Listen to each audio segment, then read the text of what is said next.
സംസ്ഥാനത്ത് മഴക്കെടുതിയിൽ 2 മരണം. തൃശൂർ വടക്കാഞ്ചേരിയിൽ വീട്ടമ്മ ഷോക്കേറ്റു മരിച്ചു. നിലമ്പൂർ വല്ലപ്പുഴയിൽ മീൻ പിടിക്കാൻ പോയ മധ്യവയസ്കനെ തോട്ടിൽ മരിച്ച നിലയിൽ കണ്ടെത്തി. മൂവാറ്റുപുഴയിൽ ഒരാളെ ഒഴുക്കിൽപ്പെട്ട് കാണാതായി. നിലവിൽ 11 ജില്ലകളിൽ റെഡ് അലേർട്ടും 3 ജില്ലകളിൽ ഓറഞ്ച് അലേർട്ടുമാണ്.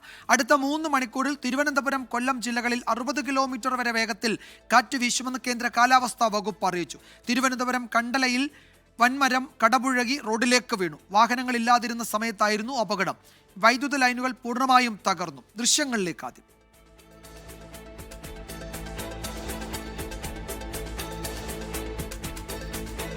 അശ്വിൻ പാലാഴി വിവരങ്ങൾ നൽകും തിരുവനന്തപുരത്ത് നിന്ന്. അശ്വിൻ, സംസ്ഥാനത്ത് വടക്കൻ കേരളത്തിലും മധ്യ കേരളത്തിലും കനത്ത മഴയാണ്. ഏറ്റവും ഒടുവിലത്തെ കാലാവസ്ഥാ റിപ്പോർട്ടിലും റെഡ് അലേർട്ട് തുടരും, നാളെയും മഴ തുടരും എന്നാണ്. എന്താണ് വിവിധ ജില്ലകളിൽ നിന്ന് കിട്ടുന്ന റിപ്പോർട്ടുകൾ? എത്രത്തോളം മുൻകരുതലുകൾ എടുത്തിട്ടുണ്ട്? എന്താണ് പുതിയ വിവരങ്ങൾ?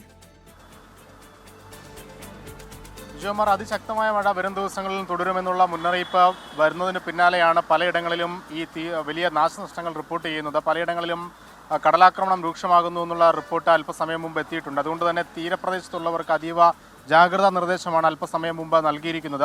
അതിനു പുറമെയാണ് ഈ പല പ്രദേശങ്ങളിലും വലിയ മരങ്ങൾ റോഡിലേക്കും വീടിന് മുകളിലേക്കുമൊക്കെ കടപുഴകി വീഴുന്ന ഒരു സാഹചര്യം കൂടിയുള്ളത്. നമ്മളിപ്പോൾ ദൃശ്യങ്ങളിൽ കണ്ടത് കാട്ടാക്കട കണ്ടലയിലെ ഒരു അപകടത്തിൻ്റെ ദൃശ്യമാണ്. വലിയൊരു മരമാണ്, അത് റോഡിലേക്ക് കടപുഴകി വീഴുന്നതിൻ്റെ CCTV ദൃശ്യങ്ങളാണ് പുറത്തു വന്നിട്ടുള്ളത്. ഈ അപകടമുണ്ടാകുന്ന ഈ മരം വീഴുന്ന സമയത്ത് റോഡിൽ വാഹനങ്ങളോ ആളുകളോ ഇല്ലാതിരുന്നത് വലിയ അപകടമാണ് ഒഴിവാക്കിയത്. ശക്തമായ മഴയായിരുന്നത് കൊണ്ട് തന്നെ ഇരുചക്ര വാഹനങ്ങളെല്ലാം റോഡ് സൈഡിലേക്ക് മാറ്റിവെച്ചിരുന്നു. ഒപ്പം വാഹന ഗതാഗതവും പൊതുവെ കുറവായിരുന്നു.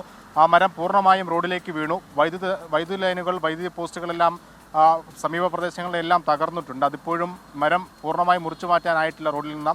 അത് മാറ്റാനുള്ള ശ്രമങ്ങൾ തുടരുന്നുണ്ട്. ഒപ്പം വൈദ്യുതി ബന്ധം പുനഃസ്ഥാപിക്കാനുള്ള ശ്രമങ്ങളും KSEBിയുടെ ഭാഗത്തു നിന്ന് തുടരുകയാണ്.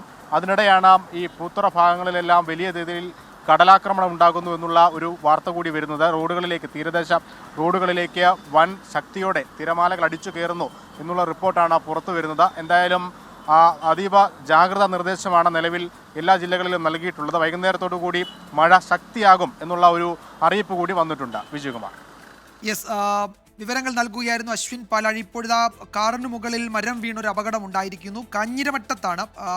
4 അംഗ കുടുംബം രക്ഷപ്പെട്ടു, അവർക്ക് അപകടമൊന്നും സംഭവിച്ചില്ല എന്ന ഒരു വിവരമുണ്ട്.